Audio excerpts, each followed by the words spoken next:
ஒருத்தர் டாக்டர்கிட்ட போனார் அவசரமாக. டாக்டர், எனக்கு இப்போ கடுமையான கோப வெறி, எனக்கு கண்ணு மண்ணு ஒன்றும் புரியல, உடனடியாக அதை கட்டுப்படுத்தணும், உடனே இதுக்கு ஏதாவது ஒரு மாத்திரை கொடுங்க ப்ளீஸ் அப்படின்னார். அந்த டாக்டரும் உடனே ஒரு மாத்திரையை கொடுத்து இதை உடனே போடுங்க, நான் தண்ணி கொண்டுகிட்டு வரேன்னு உள்ளே போனார். தண்ணியோடு திரும்பி வந்தார். இவர் சொன்னார், டாக்டர், நீங்கள் கொடுத்த மாத்திரை ரொம்ப பெருசாக இருந்தது, இருந்தாலும் கஷ்டப்பட்டு முழுங்கிட்டேன்னார். டாக்டர் சந்தேகத்தோடு மேசையை பார்க்குறார். பார்த்தா மாத்திரை அங்கேயே இருக்குது, பேப்பர் வெயிட்டை காணலை. ஊரில் ஒரு சிற்பி இருந்தார். சிற்பின்னா அவர் ரொம்ப திறமையுள்ளவர்.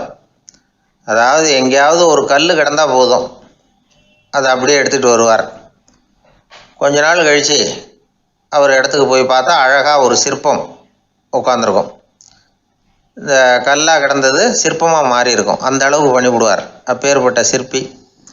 எப்படிங்க அவ்வளவு மோசமான ஒரு கல்லில் இருந்து இவ்வளவு அழகாக ஒரு சிற்பத்தை உங்களால் வடிக்க முடிஞ்சுது அப்படின்னு கேட்டால், அது ஒன்றும் பெரிய விஷயம் இல்லைங்க.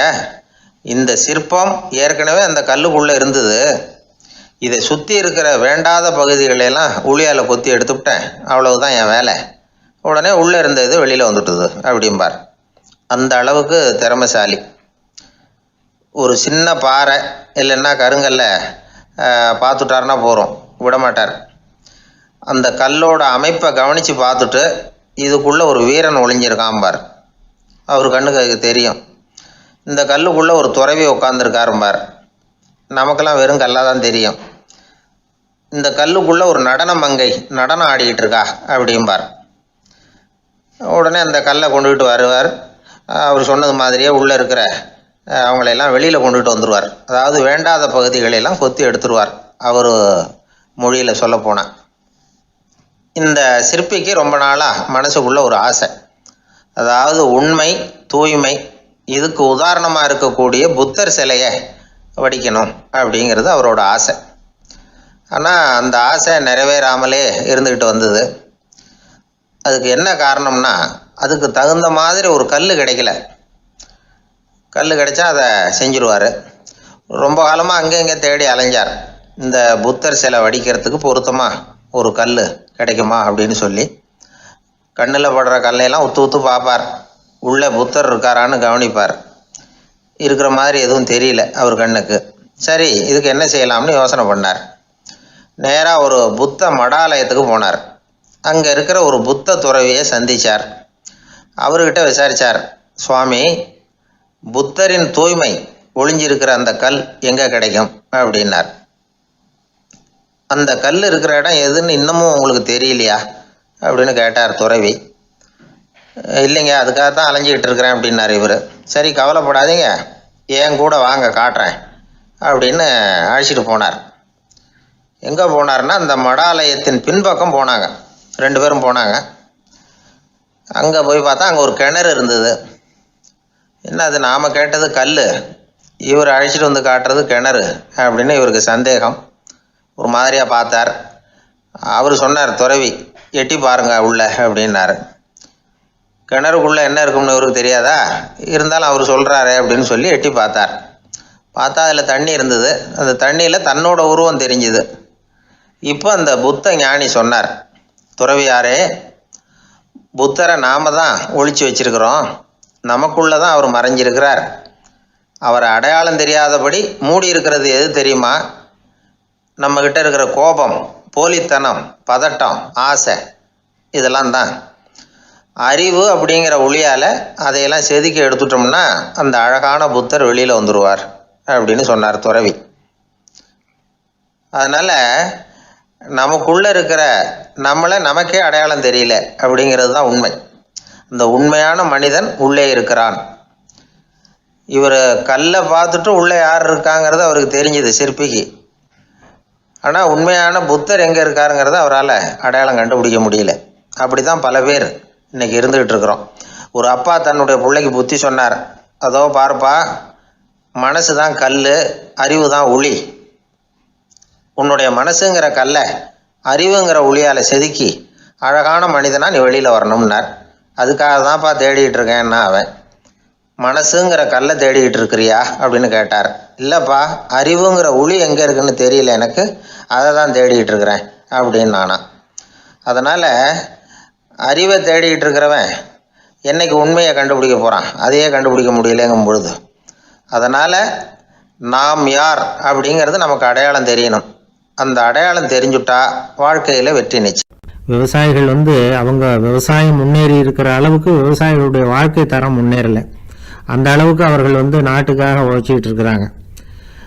அந்த காலத்திலே அதை பற்றி ஒரு கதை சொல்கிறது உண்டு. ஒரு வயசான ஆள் நிலத்தில் ஏறு ஊதுகிட்டு இருந்தாராம். கிழிஞ்சு போன ஒரு சின்ன துண்டை தான் இடுப்பில் கட்டியிருந்தாராம். தலையில் ஒரு கந்தலை சுற்றி இருந்தார். உடம்பு பூரா சேரு, ரொம்ப ஏழை. ஏறு ஓட்டிகிட்டு இருக்கிறவர் வேறு எப்படி இருப்பார்? இருந்தாலும் அந்த ஆள் ரொம்ப ஜாலியாக பாட்டு பாடிக்கிட்டே ஏறு ஊதுகிட்டு இருந்தாராம். உடம்புல தான் அவர் ஏழையை தவிர மனசில் ஒரு ஏழையாக தெரியல.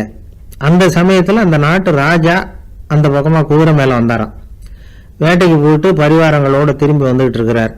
ரொம்ப செல்வ செழிப்பில் இருக்கிற ராஜா அவர் இந்த வயசான விவசாயியை பார்த்துருக்கார். இந்த ஆள் ரொம்பவும் ஏழைங்கிறது அவர் பார்த்தாவே பளிச்சுன்னு தெரியுது. கட்டிக்கிறதுக்கு நல்ல துணி இல்லை, உடம்போ இழைச்சி போயிருக்குது, வயிறு முதுகில் போய் ஒட்டிகிட்டு இருக்கு, கண்ணு குழு விழுந்து போயிருக்குது.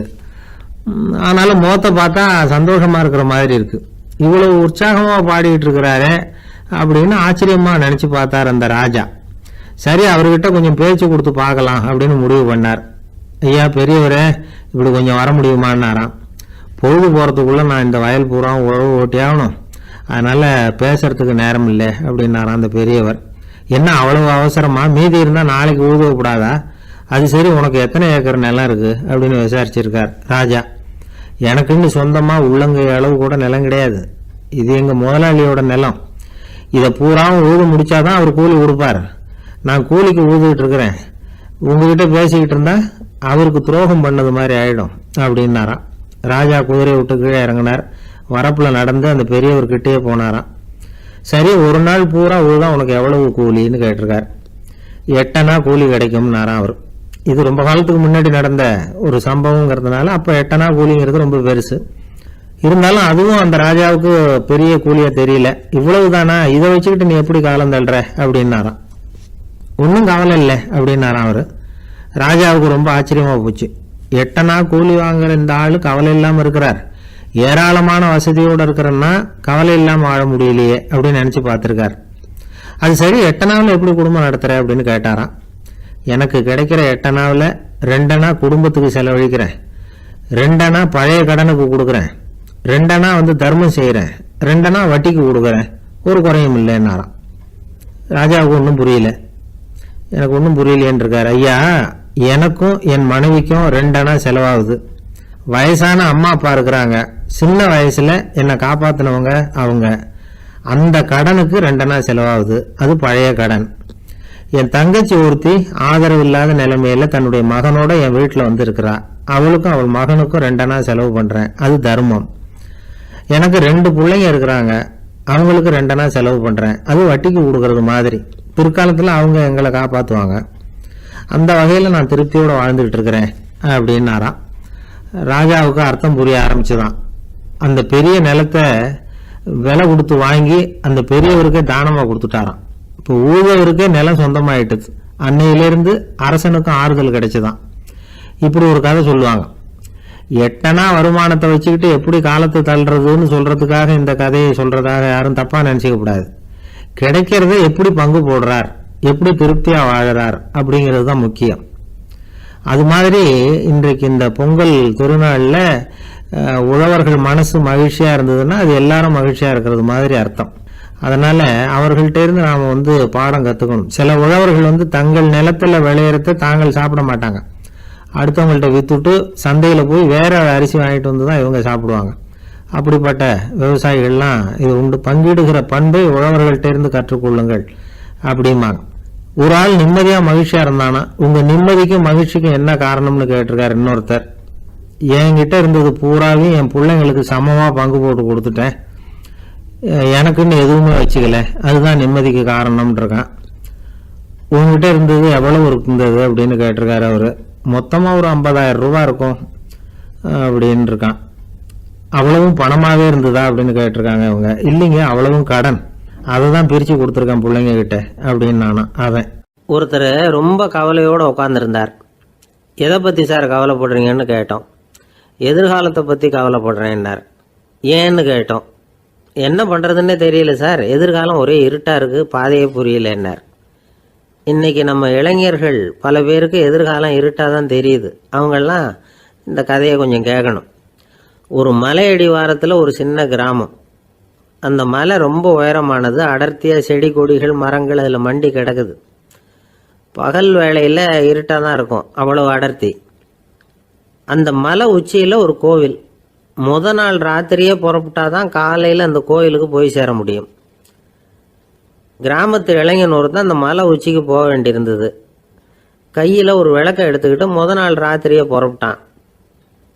புறப்பட்டு போனவன் கிராமத்து எல்லையிலேயே நின்றுட்டான். ஏன் தெரியுமா? அவன் கையில் இருந்த விளக்கோட வெளிச்சம் 10 அடி தூரத்துக்கு தான் தெரியுது. அது வரைக்கும் தான் பாதை தெளிவாக இருக்குது. அதுக்கு அப்பால எல்லாம் ஒரே இருட்டாக இருக்குது, பாதை புரியல. இவன் யோசனை பண்ணி பார்த்தான். மனசுக்குள்ள ஒரு சந்தேகம். 10 அடி தூரம் தானே வெளிச்சம் தெரியுது, அப்படின்னா நாம் 10 அடி தூரம் தானே போக முடியும். அதுக்கு அந்தாண்ட ஒரே இருட்டாக இருக்குதே, அதில் எப்படி நாம் நடந்து போகிறது? நாம் ரொம்ப தூரம் நடந்து போய் ஆகணுமே. அப்படிப்பட்ட நினப்பெல்லாம் அவனுக்கு வந்துட்டுது. இதுதான் அவன் மனசில் ஏற்பட்ட தயக்கம். இப்படி யோசிச்சுக்கிட்டே அந்த இளம் ஆசாமி புறப்பட்ட இடத்துலேயே நின்றுக்கிட்டு இருக்கிறான். அந்த சமயத்தில் ஒரு வயசான பெரியவர் அந்த பக்கமாக வந்தார். அவர் கையில் இதை விட சின்னதாக ஒரு விளக்கு வச்சுருந்தார். அது எப்படின்னா அது ஒரு 5 அடி தூரத்துக்கு தான் வெளிச்சம் காட்டுது. அவ்வளவு சின்ன விளக்கு. அவரும் மலை உச்சிக்கு போகிறதுக்காக தான் வந்துக்கிட்டு இருக்கிறார். அவரை பார்த்து இவன் கேட்டான், என்ன பெரியவரே, இவ்வளவு சின்ன விளக்கை வச்சுக்கிட்டு அவ்வளவு தூரத்துக்கு எப்படி மலையேற போகிறீங்க அப்படின்னு கேட்டான். நீ ஏன் இப்படி தயங்கிட்டே நிற்கிறேன்னு கேட்டார் பெரியவர். என்கிட்ட இருக்கிற விளக்கு 10 அடி தூரத்துக்கு தான் பாதையை காட்டுதுன்னா. இப்போ பெரியவர் சொன்னார், தம்பி, உன் கையில் இருக்கிற விளக்கு கொடுக்குற வெளிச்சத்தை வச்சு நீ முதல்ல 10 அடி தூரம் முன்னாடி போ. 10வது அடியில் போய் நின்றுக்கிட்டு பாரு, மறுபடியும் ஒரு 10 அடி தூரத்துக்கு பாதை தெரியும். இப்படி உன் கையில் இருக்கிற விளக்கு தொடர்ந்து வெளிச்சம் காட்டிக்கிட்டே இருக்கும். நீ முன்னேற முன்னேற அந்த வெளிச்சமும் முன்னேறும். அதனால் எத்தனை கிலோமீட்டர் தூரம் வேணும்னாலும் நீ இந்த 10 அடி தூரம் வெளிச்சத்தை வச்சுக்கிட்டே நீ போயிடலாம், புறப்படு அப்படின்னார். இப்போ தான் அந்த பெரியவர் சொன்னது இளைஞனுக்கு பளிச்சுன்னு புரிஞ்சுதான். உடனே உற்சாகமாக புறப்பட்டான், உச்சிக்கு போய் சேர்ந்தான். இந்த கதையிலேருந்து நாம் புரிஞ்சிக்க வேண்டியது என்ன தெரியுமா? நீண்ட கால திட்டம் ஒன்று போடும் பொழுது நமக்கு முன்னாடி இருக்கிறத மறந்துட்டு மனசை போட்டு குழப்பிக்கக்கூடாது. உங்கள் கையில் என்ன இருக்கோ அதுலேயே உங்கள் எதிர்காலம் மறைஞ்சிருக்குது. கண் முன்னாடி தெரியறத வச்சு ஆரம்பிங்க, போக போக வழி தானாக புலப்படும் அப்படிங்கிறார் ஒரு பெரியவர். பெரிய பயணங்களையெல்லாம் இப்படி தான் நடத்த வேண்டியிருக்கும். ஒவ்வொரு அடியாக எடுத்து வச்சா ஓடி போய் சேர்ந்து விடலாம். மலைச்சி போய் நின்றுட்டா நின்றுக்கிட்டே இருக்க வேண்டியது தான். நம்ம ஆள்லாம் ரொம்ப மோசமான இருக்கிறாங்க. ஒருத்தன் அப்படி தான் நீண்ட தூர பிரயாணம் ஒன்று புறப்பட்டான். ரயில் போய்கிட்டே இருந்தது. கொஞ்சம் தூரம் போச்சு, பாதி வழியில் கையில் வச்சுருந்த டிக்கெட்டை காற்றுல விட்டுட்டான். ஐயோ, என் டிக்கெட்டு போயிட்டுதே அப்படின்னு கத்த ஆரம்பிச்சுட்டான். பக்கத்தில் இருந்த பெரியவர் அவனை பார்த்து பரிதாபப்பட்டு, கவலைப்படாத தம்பி, போனால் போகுது, வேறு டிக்கெட் வாங்கிக்கலாம் அப்படின்னு ஆறுதல் சொன்னார். அதுக்கு அவன் சொல்கிறான், சார், நான் அதுக்காக அழலை, அந்த டிக்கெட்டு கிடைச்சா தானே நான் எந்த ஊருக்கு போகணுங்கிறது எனக்கு தெரியும் அப்படிங்கிறான். காசி தேசத்தில் ஒரு வேடன் இருந்தானா. அவன் வழக்கம் போல காட்டுக்கு வேட்டையாட போயிருக்கிறான். ஒரு மானுக்கு நேராக குறி பார்த்து அம்பை விட்டுருக்கான். குறி தவறி போய் அந்த அம்பு ஒரு பெரிய மரத்து மேலே போய் குத்திக்கிட்டுது. விஷம் தடவுன அம்பு. அதனால மரம் வீணா போயிட்டுது. அதுல இருந்த இலை காய் எல்லாம் உதிர ஆரம்பிச்சுட்டுது. கொஞ்ச நாள்ல அந்த மரம் பூரா காஞ்சி அப்படியே பட்டு போச்சு. அந்த மரத்துல ஒரு பொந்து, அதுல ஒரு கிளி ரொம்ப காலமா இருந்துகிட்டு இருக்குது. அந்த மரம் நல்லபடியா வளமா இருந்த காலத்துல நிறைய பறவைகள் அதுல தங்கி இருந்தது. மரம் காய ஆரம்பிச்சதும் அந்த பறவையெல்லாம் யோசிக்க ஆரம்பிச்சது. சரி, இனிமே இந்த மரம் நமக்கு சரிப்பட்டு வராது, வேற இடம் பார்க்க வேண்டியதுதான் அப்படின்னு நினைச்சு ஒவ்வொன்றா பறந்து போக ஆரம்பிச்சுட்டுது. கடைசியில தங்கி இருந்தது அந்த ஒரு கிளி மட்டும்தான். அது அந்த மரத்தை விட்டுட்டு எங்கேயும் போறதுக்கு பிரியப்படலை. ஏன்னா அதுக்கு அந்த மரத்து மேல அவ்வளவு அன்பு. இறை தேடுறதுக்கு கூட அந்த கிளி வெளியே போறதில்லை. சாப்பிடாம இருந்தா உடம்பு என்னத்துக்கு ஆகும்? கிளி ரொம்ப வாடி போயிட்டுது.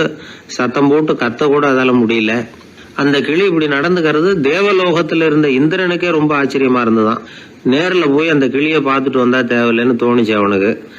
உடனே தேவலோகத்திலிருந்து புறப்பட்டு பூலோகத்துக்கு வந்து சேர்ந்தான் இந்திரன். ஒரு சாதாரண மனுஷன் மாதிரி அந்த கிளிக்கு முன்னாடி போய் நின்னான். கிளியே, உனக்கு என்ன பைத்தியமா? இந்த மரத்துல இலையும் இல்ல காயும் இல்ல, கிளையெல்லாம் காஞ்சி போய் எப்போ ஒடிஞ்சு விழலாம்னு நேரம் பார்த்துக்கிட்டு இருக்குது. நீ இன்னமும் இதையே கட்டிக்கிட்டு அழுதுகிட்டு இருக்கிறிய. உன் கூட இருந்த மற்ற பறவைகள்லாம் பாத்தியா? இதே காட்டுல உள்ள செழிப்பான மரங்கள்ல போய் கூடு கட்டிக்கிட்டு சுகமா இருந்துகிட்டு இருக்கு. நீ மட்டும் ஏன் இப்படி கஷ்டப்படணும் அப்படின்னு கேட்டான் இந்திரன். கிளியை சும்மா சோதிக்கிறதுக்காக தான் அப்படி கேட்டிருக்கான். அந்த கிளிக்கு தவ வலிமை அதிகம், அதனால வந்திருக்கிறது இந்திரன் தாங்கிறது அதுக்கு புரிஞ்சு போச்சு. தேவேந்திரா, நான் இந்த மரத்துல தான் பிறந்தேன் வளர்ந்தேன். சின்ன வயசுல இருந்து என்னை வளர்த்து காப்பாத்தி ஆளாக்குனது இந்த மரம் தான். எனக்கு பசி எடுத்தப்போ பழம் கொடுத்தது இந்த மரம் தான். எனக்கு ஆபத்து வந்தப்போ அடைக்கலம் கொடுத்தது இந்த மரம் தான். இப்போ இந்த மரம் கஷ்ட திசையில இருக்குது. இந்த நேரத்துல நான் மட்டும் நல்லா இருந்தா போதும்னு நினைக்கலாமா? அது சுயநலம் இல்லையா? இப்படி இது துன்பப்படுற காலத்துல நானும் இது கூட இருந்து துன்பத்தை சகிச்சுக்கிறது தான் நியாயம். உதவி செஞ்சவங்களை உதறி தள்ளுறது நல்லது இல்லைங்கிறது உங்களுக்கே தெரியும். என்னோட நல்ல விரதத்தை குலைக்கிறது மாதிரி அல்லவா இருக்குது நீங்க சொல்றது. தேவர்களுக்கு ஏற்படுற சந்தேகங்களையே தீர்த்து வைக்கக்கூடிய நிலைமையில இருக்கிற நீங்க எனக்கு இப்படி உபதேசம் பண்ணலாமா அப்படின்னு கேட்டுதான் கிளி. இந்திரனுக்கு ரொம்ப மகிழ்ச்சி. இதை கேட்டதும் கிளியே, நண்பர்கள்னா உன்ன மாதிரி இருக்கணும். பொதுவா ஒருத்தர் நல்லா இருக்கிறப்போ அவரை சுத்தி நிறைய பேர் இருப்பாங்க. அவர் கொஞ்சம் வீணா போயிட்டா அத்தனை பேரும் ஓடி போடுவாங்க. நீ அது மாதிரி இல்ல. சுகத்தையும் துக்கத்தையும் சமமா எடுத்துக்கிட்ட. உன்னை பாராட்டுறேன். உனக்கு விருப்பமான வரம் ஏதாவது கேளு தரேன் அப்படின்னாராம் இந்திரன். கிளி என்ன வரம் கேட்டது தெரியுமா? இந்த மரம் மறுபடியும் முன்னாடி இருந்தது மாதிரியே இலை பூ கனிகளோட செழிப்பா இருக்கணும் அப்படின்னு கேட்டுக்கிட்டு தான். அப்படியே தந்தேன்னாரு இந்திரன். அடுத்த வினாடியே மரம் முன்னாடி இருந்ததை விட செழிப்பா பூத்து குலுங்க ஆரம்பிச்சுட்டுது. அந்த கிளியும் ரொம்ப நாள் சந்தோஷமா வாழ்ந்துட்டு அதுக்கப்புறம் இந்திரலோகம் போய் சேர்ந்துதான். மகாபாரதத்துல பீஷ்மர் தர்மருக்கு இந்த கதையை சொல்றார். மற்றவர்கள் துன்பப்படுறப்போ இந்த கிளி மாதிரி எவன் பரிவு கொள்றானோ அவன் மேன்மை அடையிறது நிச்சயம் அப்படின்னு அவர் சொல்றார். சரி, அந்த கதையை இந்த சமயத்துல எதுக்கு சொல்லணும் அப்படின்னா, வயசான காலத்துல அம்மா அப்பாவை கவனிக்காத பிள்ளைங்க காதல இது விழட்டுமேங்கிறதுக்காக தான். மற்றவங்க துன்பப்படுறப்போ பரிவு காட்டினாலே அந்த அளவுக்கு மேன்மை கிடைக்கும்னா, பெத்தவங்க துன்பப்படுறப்போ பரிவு காட்டினா எந்த அளவுக்கு மேன்மைங்கிறத நினைச்சு பார்க்கணும். ஒரு வயசான அப்பா தன்னோட பிள்ளைய பத்தி ரொம்ப மெச்சுக்கிட்டார். என் பிள்ளை எப்பவும் புத்திசாலித்தனமா குடும்பம் நடத்துறான். அவன் சம்சாரம் கோவிச்சுக்கிட்டு பிறந்த வீட்டுக்கு போற அளவுக்கு அவன் நடந்துகிட்டதே இல்லை அப்படின்னார். அப்படிங்களான்னு கேட்டோம் ஆச்சரியமா. ஆமாங்க, ஏன்னா இவனே அவங்க வீட்டுக்கு போய் வீட்டோட மாப்பிள்ளையா தங்கிக்கிட்டான் அப்படின்னார். இவெல்லாம் எந்த காலத்துல அப்பா அம்மாவை காப்பாத்துறது? ஒரு அழகான கடற்கரை. சுற்றுலா பயணிகள் நிறைய பேர் அங்கே போகிறது வழக்கம். சனி ஞாயிறு கூட்டம் அதிகமாக இருக்கும். அதோட விளைவு என்னங்கிறது அடுத்த நாள் தான் தெரியும். ஆமாம், அந்த கடற்கரையை சுத்தப்படுத்துகிற தொழிலாளிகள் திங்கட்கிழமை ரொம்ப சிரமப்படுவாங்க. சனி ஞாயிறு வந்த கூட்டம் கடற்கரை பூராவும் காலி ஐஸ்கிரீம் கப்புகளை வீசி எறிஞ்சிட்டு போயிருக்கும். ஆயிரக்கணக்கான கப்புகள் அங்கே பரவலாக கிடக்கும். அதையெல்லாம் பொறுக்கி எடுத்து சுத்தம் பண்ணி ஆகணும். இதனால் திங்கட்கிழமை வேலைக்கு வர்றதுக்கு எல்லோரும் பயப்படுவாங்க. அப்படி ஒரு நிலைமை. பல பேர் அன்னைக்கு லீவ் எடுத்துகிட்டு போயிடுறது வழக்கம்.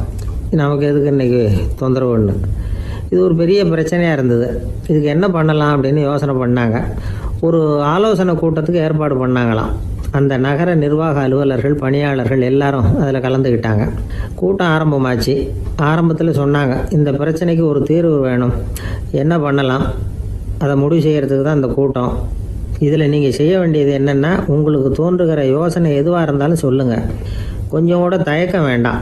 நாம் சொல்கிற யோசனை ஈடுபடுமா படாதா அப்படின்லாம் யோசிக்க வேணாம். எல்லாருடைய யோசனைகளையும் அப்படியே பதிவு செய்துக்கிறோம். கடைசியாக அதிலேருந்து ஒரு சிறந்த யோசனையை தேர்வு பண்ணி அதை பயன்படுத்தலாம். இந்த சந்தர்ப்பத்தில் இன்னொரு முக்கியமான வேண்டுகோள், எவ்வளவு சாதாரணமான யோசனையாக இருந்தாலும் சரி, அது சொல்லும் பொழுது அடுத்தவங்க ஏளனம் செய்யக்கூடாது. இது ஒரு பெரிய யோசனையா அப்படின்னு சொல்லி எதையும் அலட்சியப்படுத்தக்கூடாது. இதுதான் அந்த கூட்டத்தின் ஆரம்பத்தில் செய்யப்பட்ட அறிவிப்பு. உடனே அந்த கூட்டத்தில் இருந்தவங்க ஆளுக்கு ஒரு யோசனை சொல்ல ஆரம்பித்தாங்க. ஒருத்தர் எழுந்திரிச்சார், இங்கே வர்ற சுற்றுலா பயணிகள்கிட்ட ஆளுக்கு $10 ஒரு டெபாசிட் மாதிரி வைப்பு பணமாக வாங்கிக்கணும். காலி ஐஸ்கிரீம் கப்பை திருப்பி கொடுத்தா அந்த பணத்தை திருப்பி கொடுத்துடலாம். இப்படி ஒரு ஏற்பாடு பண்ணிக்கிட்டா கப்புகளை தேடி பொறுக்கிட்டு இருக்க வேண்டியதில்லை, எல்லாம் ஒரே இடத்துக்கு சேர்ந்துடும். அப்படியே நாம் தூக்கிட்டு போய் ஒரு இடத்துல கொட்டி விடலாம் அப்படின்னார். இன்னொருத்தர் எழுந்திரிச்சார். கப்பை கீழே போட்டால் $50 அபராதம் அப்படின்னு அங்கங்கே போர்டு எழுதி வச்சுடலாம். கப்புகளை போடுறதுக்கு அங்கங்கே பெரிய கூடைகளை வச்சுடலாம். நாம் சாவகாசமாக அந்த கூடைகளை சேகரம் பண்ணிக்கலாம் அப்படின்னாராம். இன்னொருத்தர் எழுந்திரிச்சு கொஞ்சம் கோபமாக பேசினார். கப்புகளை அவங்க வாயிலே திணிச்சுடணும், அதுங்களை முன்னு சாப்பிட்டு பார்த்தா தான் தெரியும் அது எவ்வளவு கஷ்டங்கிறது அப்படின்னு ரொம்ப கடுமையாக பேசியிருக்காரு. இது வேடிக்கையாக தெரிஞ்சாலும் இந்த யோசனையும் பதிவு செஞ்சுக்கிட்டாங்களாம். இப்படி பல யோசனைகள். கடைசியாக எல்லாத்தையும் படித்து பார்த்துட்டு பரிசீலனை பண்ணாங்க. அப்புறம் தான் யோசனை வந்தது. இவர் வேடிக்கையாக சொன்னது கப்புகளை அவங்கவுங்க வாயிலே திணிச்சு சாப்பிட சொல்லணும், அதுதான் தண்டனைன்னார்ல. ஏன் அப்படி சாப்பிட்றது மாதிரியே கப்புகளை தயார் பண்ண என்ன அப்படின்னு சிந்திக்க ஆரம்பித்தாங்களாம். ஆகா, அதுதான் சரின்னு ஒரு முடிவுக்கு வந்தாங்க. அதுலேருந்து உருவானது தான் இந்த வேஃபர் கப்ஸ். ஐஸ்கிரீமை சாப்பிட்டு முடித்ததும் கப்பையும் சாப்பிட்டுடலாம். கோன் ஐஸ்கிரீம் சாப்பிட்றோம்ல, அதுதான். அமெரிக்காவில் மியாமி கடற்கரையில் ரொம்ப காலமாக இருந்துக்கிட்டு வந்த குப்பை பிரச்சனைக்கு இப்படி தான் ஒரு தீர்வு வந்துதான். இதுலேருந்து நாம் புரிஞ்சிக்க வேண்டியது என்னென்னா, நாம் அன்றாட எத்தனையோ பிரச்சனைகளை சந்திக்கிறோம், அதுக்கெல்லாம் தீர்வு உண்டு. அது எங்கே ஒளிஞ்சிருக்குன்னு கண்டுபிடிக்கணும். அந்த யோசனையையும் நல்லா தீவிரமாக யோசிக்கணும். யார் என்ன யோசனை சொன்னாலும் அதை அலட்சியப்படுத்தக்கூடாது. அக்கறையோடு கவனிக்கணும், அதை யோசித்து பார்க்கணும். ஒரு அம்மா தன்னோட வீட்டுக்காரரை ஒரு மனநல மருத்துவர்கிட்ட அழைச்சிட்டு வந்தாங்களாம். டாக்டர், இவருக்கு கோன் ஐஸ்கிரீம் பிடிக்கல, பேப்பர் கப்பில் இருக்கிற ஐஸ்கிரீம் தான் வேணும்னு அடம் பிடிக்கிறார் அப்படின்னாங்களாம். அது ஒன்றும் தப்பு இல்லையேன்னாராம் டாக்டர். இதுக்கு அந்த அம்மா சொன்னாங்களாம், இவர் கப்பு ஐஸ்கிரீம் வாங்குறதுல தப்பு இல்லை டாக்டர், பிரச்சனை அது இல்லை. அப்புறம் வேறு என்னென்னு கேட்டிருக்காரு. வாங்கினதும் ஐஸ்கிரீமை கீழே கொட்டிவிட்டு அந்த பேப்பர் கப்பை மட்டும் விரும்பி சாப்பிட்றார், அதனால தான் உங்ககிட்ட அழைச்சிட்டு வந்தேன் அப்படின்னாங்களாம். கப்பல் கடலில் போய்கிட்டு இருக்கு. புயல், சூறாவளி, அலையெல்லாம் பெருசாக ரொம்ப உயரமாக உண்டாகுது. கடுமையான காற்றிலேயும் வேகமான அலைகள்லேயும் சிக்கி அந்த கப்பல் தடுமாறுது. திசை மாறி போச்சு. எந்த பக்கம் போயிட்டு இருக்கிறோம்னே தெரியல. அந்த கப்பலை செலுத்திக்கிட்டு இருந்த மாலுமி ரொம்ப சாமர்த்தியமாக செயல்பட்டார். தன்னுடைய அறிவாற்றலையும் திறமையையும் முழுமையாக பயன்படுத்தினார். அந்த கப்பலை கட்டுப்படுத்தினார். மெதுவாக அந்த சூறாவளியிலிருந்து கப்பலை காப்பாற்றி கரைக்கு கொண்டுட்டு வந்து சேர்த்துட்டார். மாலுமின்னு ஒருத்தர் இருந்ததுனால அந்த மரக்கலம் காப்பாற்றப்பட்டது. மாலுமின்னு ஒருத்தர் இல்லைன்னு வச்சுக்கோங்க, அந்த கப்பலோட கதி என்னவாயிருக்கும் யோசிச்சு பாருங்க. ஒரு கோபக்காரனுடைய நிலைமையும் அப்படித்தானா. கோபக்காரன்கிறவன் ஒரு மாலுமி இல்லாத மரக்கலம் அப்படிங்கிறார் நபிகள் நாயகம். கொந்தளிக்கிற கடலில் கொடுமையான அலைகளின் உச்சியில் அல்லல் படுகிற மரக்கலத்தை விட மோசமானது கோபக்காரனின் நிலைமை அப்படிங்கிறது அவருடைய கருத்து. அது மாதிரி இதுன்னு சொல்லலை, அதை விட மோசம் இது அப்படிங்கிறார். ஏன் தெரியுமா? ஒரு கப்பல் கடலில் தடுமாறினா அதை சரிப்படுத்த மாலுமி இருக்கிறார். அவர் தன்னுடைய சாமர்த்தியத்தினால் அதை கட்டுப்படுத்தி சரியான வழிக்கு கொண்டுட்டு வந்துடுவார். ஆனால் கோபக்காரனுடைய நிலைமை அப்படி இல்லை அப்படிங்கிறார் நபிகள் நாயகம். மனித மனம் ஒரு மரக்கலம், அறிவு அதில் இருக்கிற மாலுமி. மாலுமி மரக்கலத்தை செலுத்துகிறான், அவனுக்கு கட்டுப்பட்டு அது ஓடுது. ஆனால் கோபக்காரனுங்கிற மனுஷங்கிட்ட அறிவுங்கிற மாலுமி சரியாக வேலை செய்ய மாட்டான். ஏன்னா கோபம் அந்த மாலுமியின் கண்களை அவிச்சிரும், காதுகளை கேட்காம பண்ணிவிடும். கண்ணையும் காதையும் மூடிவிட்டு கப்பலை ஓட்டுனா எப்படி ஓட்டுறது? அதனால் கோபக்காரன் மாலுமி இல்லாத மரக்கலம். இடி மின்னலில் மாட்டிக்கிட்டு கஷ்டப்படுற கப்பல் மாதிரி கஷ்டப்படுறான். பெரியவங்கள்லாம் என்ன சொல்கிறாங்க? உனக்கு கெடுதல் பண்ணவனுக்கும் நீ நன்மையை செய், எவருடைய விருப்பு வெறுப்பையும் பொருட்படுத்தாதே, பரம எதிரிக்கும் நீ நன்மை செய்ய ஆரம்பித்தா உன்னுடைய தூய நிலையை பார்த்துட்டு அவனும் உனக்கு நெருக்கமான நண்பனாக ஆயிடுவான். இதுதான் பெரியவங்க நமக்கு சொல்லியிருக்கிறது. புனித குரான் சொல்கிறது என்ன? தீமையை நன்மையை கொண்டே நீர் தடுத்து கொள்ளும் அப்படின்னு சொல்லப்பட்டிருக்கிறதுல. இன்னா செய்தாரை ஒருத்தல் அவர் நாண நன்னயம் செய்து விடல் அப்படிங்கிறார் திருவள்ளுவர். செல்வந்தர் ஒருத்தர்கிட்ட ஒரு சிறுவன் ஆடு மேய்ச்சிக்கிட்டு இருந்தானா. பெரியவர் அவனை கூப்பிட்டு, நீ நேராக போய் ஒரு ஆட்டில் உள்ள ரொம்ப நல்ல பகுதி எதுவோ அதை எடுத்துக்கிட்டு வா அப்படின்னாரான். இவன் போனான். ஒரு ஆட்டு உடம்புல இருந்த நாக்கு, இருதயம், இது ரெண்டையும் எடுத்துகிட்டு வந்து கொடுத்தானான். பெரியவர் வாங்கி பார்த்தார். அதுக்கப்புறம் இப்போ நீ போய் இன்னொரு ஆட்டில் இருக்கிற ரொம்ப கெட்ட பகுதி எதுவோ அதை எடுத்துகிட்டு வா அப்படின்னாரான். இவன் போய் எடுத்துகிட்டு வந்தான். அவன் கையில் இருந்தது மறுபடியும் அதே மாதிரி நாக்கு, இருதயம், இது ரெண்டும் தான். என்னது இப்பவும் அதையே கொண்டுட்டு வந்திருக்கிற அப்படின்னாரான் பெரியவர். இவன் சொன்னானா, ஒரு உடம்பில் உள்ள ரொம்ப நல்ல பொருளும் இதுதான், ரொம்ப கெட்ட பொருளும் இதுதான் அப்படின்னு நானாம். இளம் வயசில் இப்படி பதில் சொன்னவர் தான் பேரறிஞர் லுக்மானுல் ஹக்கீம் அவர்கள். கோபப்படாமல் இருந்தால் இது ரெண்டும் நல்லா வேலை செய்யும், கோபப்பட்டால் இது ரெண்டும் மோசமாக வேலை செய்யும். அதை புரிஞ்சுக்கிறதுக்காக தான் இன்றைக்கி இந்த தகவல். கோபம் வந்துட்டால் நாம் என்ன செய்கிறோங்கிறது நமக்கே தெரியாது.